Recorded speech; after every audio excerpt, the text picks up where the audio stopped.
अस्सलामुअलैकुम। इस सर्दी के मौसम में मिल जाए अगर गरम गरम मिर्च के कबाब, आप इसको मिर्च के मसालेदार पकोड़े भी कह सकते हैं। अक्सर ऐसा होता है कि मिर्च के पकोड़े वगैरह बनाते हैं तो मिर्च के ऊपर से कोटिंग उतरना शुरू हो जाती है।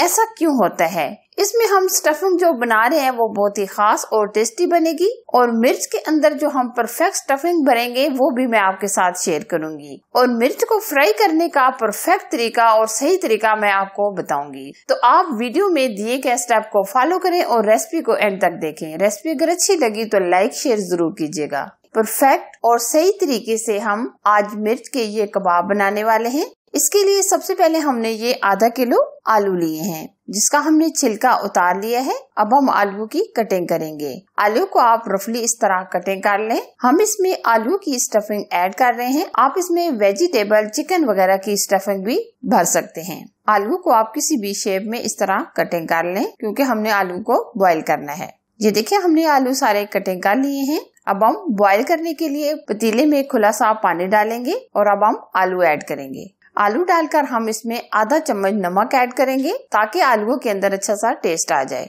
और आधा कप के करीब हम इसमें मटर भी ऐड कर देंगे। अब हम बॉईल करेंगे। ये देखिए हमने मटर और आलू बहुत अच्छे तरीके से बॉईल कर लिए हैं। ये आप देख सकते हैं आलू बहुत अच्छे तरीके से गल चुके हैं और मटर भी हमारे गल चुके हैं। अब हम निकाल लेंगे। आप मटर और आलू को अच्छे तरीके से पानी से निकाल लें और पानी मुकम्मल ड्रेन कर लें। ये देखिए हमने आलू और मटर पानी से निकाल लिए हैं। अब हम ठंडा होने के लिए रख देंगे। तब तक हम कोटिंग तैयार करेंगे। कोटिंग तैयार करने के लिए ये 1.5 कप हमने बेसन लिया है। आधा चम्मच हम इसमें हल्दी पाउडर ऐड करेंगे, आधा चम्मच काली मिर्च का पाउडर, आधा चम्मच हम इसमें सुर्ख लाल मिर्च का पाउडर ऐड करेंगे और आधा चम्मच हम इसमें कश्मीरी लाल मिर्च ऐड करेंगे। अगर आपके पास है तो डाल दें, अगर नहीं है तो स्किप भी कर सकते हैं। अच्छा जी, अब हम इसमें डालेंगे 1 चम्मच भर के जीरा। अब हम इसमें आधा चम्मच के करीब नमक ऐड करेंगे। नमक आप अपने टेस्ट के मुताबिक कम या ज्यादा भी ले सकते हैं। मिक्स करने के बाद हम इसमें 1 कप पानी ऐड करेंगे और गाढ़ा सा हम बैटर तैयार करेंगे। पहले हम 1 कप पानी शामिल करेंगे। अब अच्छे तरीके से हम फेंट लेंगे ताकि कोई गुठली वगैरह ना रहे। अब हम थोड़ा सा और पानी ऐड करेंगे। अभी आप पानी और ऐड ना कीजिएगा, आप अच्छे तरीके से पहले मिक्स कर लें ताकि कोई गुठली वगैरह हो तो खत्म हो जाए। आप अच्छे तरीके से इस तरह फेंट कर मिक्स कीजिएगा और अब हम इसमें मजीद पानी ऐड करेंगे।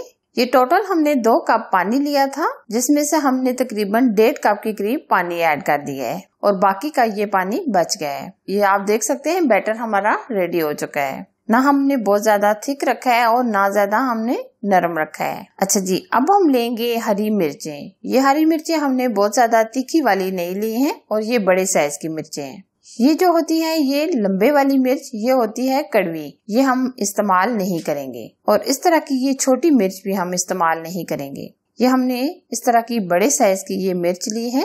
अब हम दरमियान में इस तरीके से कट लगाएंगे और जो इसके अंदर सीड्स होते हैं ये हम मुकम्मल निकाल लेंगे ताकि हम स्टफिंग भर सकें। या आप स्पून की हेल्प से अच्छी तरीके से सीड्स निकाल दें। या आप देख सकते हैं ये हमने सारे बीज निकाल लिए हैं। ये देखिए हम इसी तरह तमाम मिर्चों से सीड्स निकाल लेंगे। अच्छा जी, अब हमने जो आलू और मटर रखे थे ठंडे होने के लिए ये भी अच्छे तरीके से ठंडे हो गए हैं। अब हम आलू और मटरों को मैश कर लेंगे। आप आलू और मटर को बहुत अच्छे तरीके से मैश कर लें, कोई मोटा पीस ना रहे। ये आप देख सकते हैं मटर और आलू हमने बहुत अच्छी तरीके से मैश कर लिए हैं। अब हम स्टफिंग तैयार करेंगे। इसके लिए हमने 2 चम्मच के करीब ऑयल लिया है और 1 चम्मच हम लेंगे जीरा। आधा चम्मच हम इसमें सुर्ख लाल मिर्च का पाउडर ऐड करेंगे, आधा चम्मच नमक। मसालों को हम हल्का सा रोस्ट करेंगे। अब हम इसमें डालेंगे 7 से 8 हरी मिर्चें और अब हम लेंगे ग्रीन ऑनियन जो बिल्कुल हमने बारीक चॉप कर लिए हैं। अब हम स्टफिंग को हल्का सा रोस्ट करेंगे। रोस्ट करने के बाद हमने जो आलू और मटर मैश किए थे वो हम डाल देंगे। अब हम अच्छे तरीके से मिक्स करेंगे। आलू और मटर हमने बहुत अच्छे तरीके से मिक्स कर लिए हैं। अब हम इसमें डाल देंगे हरा धनिया। हरा धनिया हम फ्लेम ऑफ करने के बाद ऐड करेंगे। अब हम स्टफिंग में हरे धनिया को मिक्स करने के बाद हम ठंडा होने के लिए रख देंगे। स्टफिंग हमारी ठंडी हो गई है। अब हम इसमें डाल देंगे अनारदाना। ये हम तकरीबन लेंगे 1 से 1.5 चम्मच। अनारदाने से खट्टा सा टेस्ट आएगा और स्टफिंग हमारी बहुत ही अमेजिंग और जबरदस्त बनेगी। आप अनारदाने को भी बहुत अच्छी तरीके से मिक्स कर लें। अब हम लेंगे मिर्चें जिसमें से हमने सीड्स निकाल लिए थे। अब हम स्टफिंग अच्छी तरीके से भर लेंगे। आप हाथों की मदद से इस तरह स्टफिंग अच्छी तरीके से भर लें और अब हम बाहर से भी स्टफिंग लगा देंगे। बहुत ज्यादा आप मोटी तय ना लगाइएगा, बल्कि आप इस तरीके से स्टफिंग बाहर से भी अच्छी तरीके से लगा लें। आप इस तरीके से थोड़ी थोड़ी स्टफिंग लेकर हरी मिर्च के ऊपर मुकम्मल कोटिंग कर लें इस तरह। ये देखिए, अब हम इस तरह घुमा घुमा कर एकदम गोल कर लेंगे।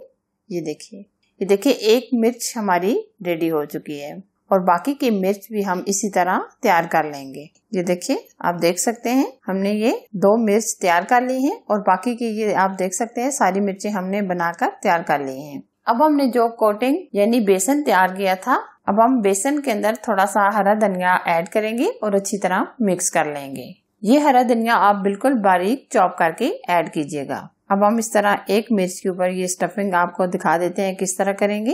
ये देखिए, हमने मिर्च के ऊपर स्टफिंग कर दी है। अब आप देख सकते हैं मिर्च के ऊपर हमने ये कोटिंग कर ली है। अब हम फ्राई करेंगे। आंच आप बिल्कुल स्लो रखिएगा, तेज आंच पर आप फ्राई ना कीजिएगा, क्योंकि अगर हम तेज आंच रखेंगे तो मिर्च अंदर से कच्ची रहेगी। तो आप बिल्कुल स्लो फ्लेम पर फ्राई कीजिएगा और मुकम्मल गोल्डन कलर आने तक आप फ्राई कर लें।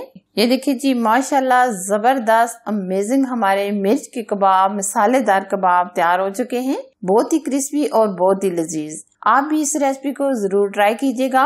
फाइनली, अगर मेरी आज की रेसिपी आपको पसंद आए तो लाइक कीजिए, शेयर कीजिए। चैनल पर अगर आप नए हैं तो चैनल को सब्सक्राइब कीजिए, साथ ही के बेल आइकन को जरूर प्रेस कीजिए ताकि मेरी हर आने वाली नई रेसिपी सबसे पहले आप तक पहुंच सके। एक और मजेदार नई रेसिपी के साथ फिर मिलेंगे, तब तक अपना बहुत सारा ख्याल रखें। अल्लाह हाफिज।